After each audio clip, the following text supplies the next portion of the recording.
Good morning and welcome back to the channel Break from Fear. I will continue talking about being in survival mode. This is part 2 of the dreaded silence. Silence then is indeed a part of survival mode. It's a symptom, but the best way to understand, best way to understand is that the noise is in your head. So in survival mode, we're all ADD or ADHD, and both includes noise in your head. One part includes movement of the body, but both include the noise in your head. So that noise can be confusing, it can be frightening. So your response is to attempt to turn it off or shut it down, but people don't realize that they can. So they tolerate it, and it can be, as I said, it can be frightening, it can be overwhelming.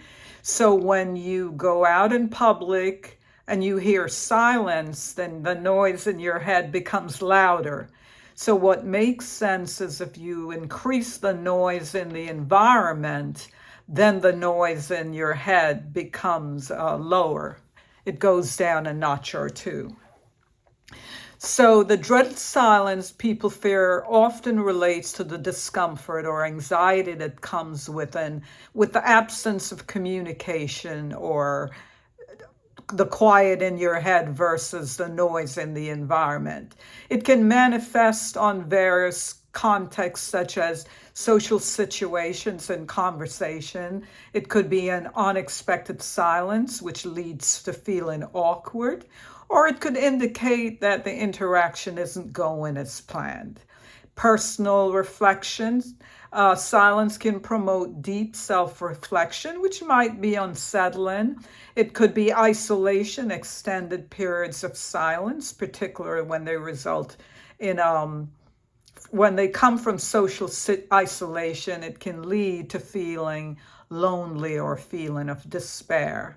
Work or creative blocks. Sometimes we are just stuck in a creative block and feel like we don't know where to go. So let's go back for a minute to social situations where in conversation there's an unexpected silence and you feel awkward. The reason for that, to feel awkward in social situation, is that we don't know how to listen.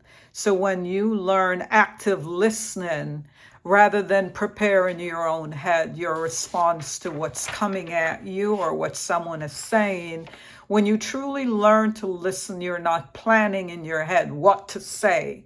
So this removes the awkwardness, and you really actively listen and hear what the person has to say, and then you're going to respond to that, good, bad, or ugly. You're going to be responded to that.